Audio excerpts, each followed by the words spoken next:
Good morning, sixth graders. Happy Friday, May 22nd. Today is our last day working with our scope article and folktale about fear. And today you're going to be given a choice. You're going to do a hashtag fear choice board activity. So on slide 3, I'm going to go over these steps with you and exactly what you need to do to accomplish this task. So you are doing step number 1 right now. You're watching the video on slide 2. So step 2, click on the hashtag fear choice board to access the Google Doc. So if you click on this, you can get to the choice board. You have 6 options for what to do to complete today's task. Choice number 1. You're going to create a story around the theme conquering fear requires facing it head on. Your story can be in the form of a written story, a video, or a graphic novel. So when we think story, you should be thinking narrative. You should be thinking beginning, middle, end. You should be thinking, how can I tell a story that the reader will walk away from thinking conquering fear requires facing it head on. So think back to the beginning of the year and that narrative unit that we did and use all of the skills from that to write an amazing story about conquering fear by facing it head on. So you'll need to develop a character. They have to have something they're afraid of and that they're facing it head on. The main thing to remember is that when the reader finishes reading your story, they should think, oh yeah, the theme of that story definitely is conquering fear requires facing it head on. Your second option would be to write a poem about something that frightens you. You can use your own title or choose a title from the following list: The Monster, Conquering Fear, or What I Am Afraid of. Remember, when you're writing poetry, you want to write it in stanzas, so it should be shorter phrases, but still needs to tell have a complete thought about what frightens you. Use figurative language within there. We know that a lot of poetry does that. Think back to the poetry unit that we worked on at the beginning of remote learning that first week. Your third choice would be to write a well-organized paragraph explaining what Kyle Hargraves and Miobi can teach us about facing our fears. Use specific examples from each text to support your response. So this one focuses on, if you choose this choice right here, choice number 3, focuses on the article that we read and the folk tale. And you need to really make sure that you're telling us what each taught you about facing our fears. It's important that you use specific examples from each text in your response. Specific examples from the text. Well-organized paragraph. Choice number 4, you're going to take the quote by Nelson Mandela. He once said, "I learned that courage was not the absence of fear, but the triumph over it." So if you're going to pick this option, you need to make sure that you understand that quote and you know what that means, right? Maybe you need to look up the word triumph, but that would be the first step, figuring out what that quote actually means.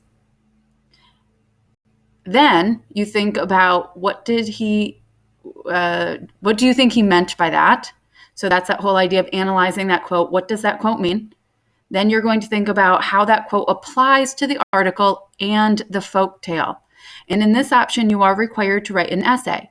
So when I think about this option, and I see, there's only 2 questions written there, but really it would be broken up into 3, right? Like your first paragraph would be your introduction, but then your first body paragraph would be, what does the quote mean? So that paragraph would really be explaining what the quote means in your own words. Your next body paragraph would probably be applying that quote to the article. So how does that quote apply to the article in Kyle Hargraves? From, what was the name of that first article there? Taming the Fear Monster. And then you'll take in your third paragraph and do the same thing, but apply the quote to the folktale, Conquering Fear. So, and then you'd want to wrap it up with a conclusion. So really this choice right here, when I think essay, I'm thinking 5 paragraphs with an intro and a conclusion on the end. Choice number 4 involves reading one of the recommended pairings from the scope archives. Now you notice that they're underlined in blue. So each one links to a recommended pairing. So Song of Bravery. This is a poem, so you would need to start by reading that poem. Or you could pick Bearing Up, which is an informational article. Or you could pick The Perfects, which is another scope pairing. Or The Aftershock. So you would look through those options and see if there's one that you like. And if there is, you're going to then write an essay about how the speaker or the protagonist's fear and how it affects them, and then how they overcome it. So you would read one of those pairings and then think about, okay, what was the speaker's or the protagonist's fear? So you'd want to make sure you tell the reader that in your writing. How it affected them. So what did that fear do to them? Did it paralyze them? Did it really make them super afraid and antisocial? What did it do to them? How did it affect them? And then what did they do to overcome it? And again, essay. So you're thinking about an intro and a conclusion and then some body paragraphs within that essay. And your last option would be to think about something you are afraid of and then make a plan of how to overcome that fear, right? Because we don't want fear to keep us from doing things. We want to, step outside of our comfort zone. So think about something you are afraid of and then make a plan for how to overcome that fear. Make sure if you choose this option that you're giving specifics about what you're afraid of and then your plan to overcome it. If you choose this, you could do whatever platform you want to share. You could write, you could do videos, you could make a slideshow, get creative. So those are your 6 options. You need to pick one of those 6 to complete. Now, there's no worksheet or anything already created for you. So you'll need to go to your Google Drive, say if you're writing an essay, and open up or go to your Google Docs at the bottom and type it up. You are choosing an option where there's writing. It is super important that you use your Grammarly app to correct your grammar, right? There's no excuse for spelling words wrong and not writing in complete sentences when you have Grammarly to help you along the way. Use it. See, it's already telling me I have a mistake there. And it's because I spelled it wrong. Well, grammar. And then I'm going to add the ly.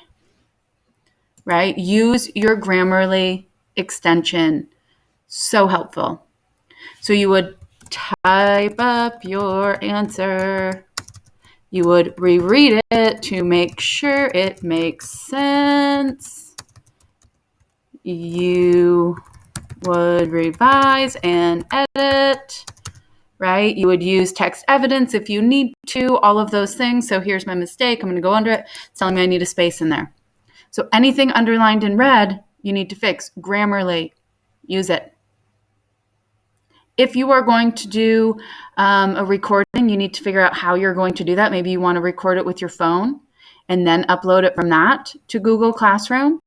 However you do it because then your assignment is to upload it to Google Classroom. So see, I have this fear choice board assignment upload center. So that's where you're going to upload your assignment. Over here, it's going to say to add, and you're going to add from your Google Drive, from your Google Docs, whatever it is you created, or your video, and put it up there. Now, hopefully you're noticing that there is a rubric. There is criteria. It's here as well. Let's make sure that we understand how you're going to get graded. This assignment will be graded out of 4 points.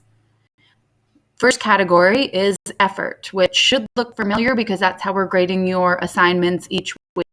So to get a 2, excellent effort is demonstrated in the work. We can tell that you put effort into what you did.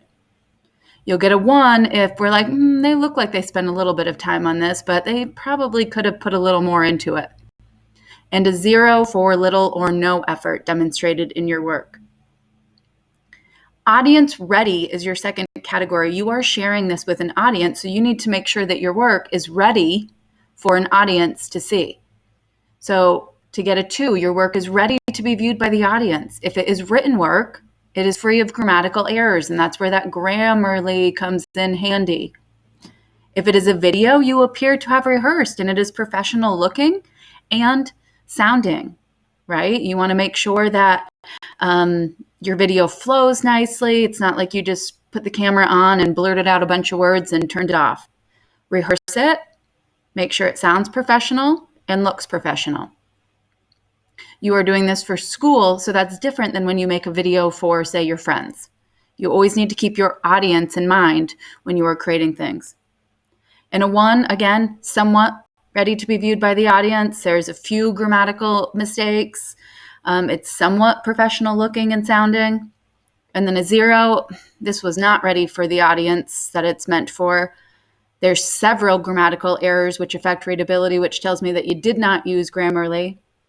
And if it's a video, it's clear it hasn't been rehearsed. It's not professional looking or sounding. So you really are aiming, obviously, and always to get the full credit to get those 2s. So that is what we are scoring you on right there. It's right in your assignment on, I'm going to go back to my Google Classroom, on your Google Classroom. So 4 points right on there. If we go back here, you know that both of these link to the document, so you can open those up. I'm just going to review the directions with you to make sure you understand what you're doing. So you're all doing step 1, which I love. If you're listening to me right now, you're watching the video, such an important part of remote learning, right? This is our way of teaching you by making these videos. So step number 2, did you open the choice board? Pick your choice. Step number 3, choose one of those 6 options. Step number 4, you follow the directions within that choice that you made and the rubric for the option that you chose. So make sure that you're doing everything you need to get a 2.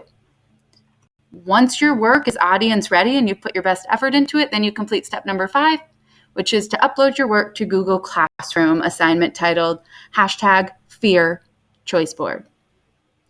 We cannot wait to see what you come up with from this choice board and the awesome work that you are going to submit and share with us.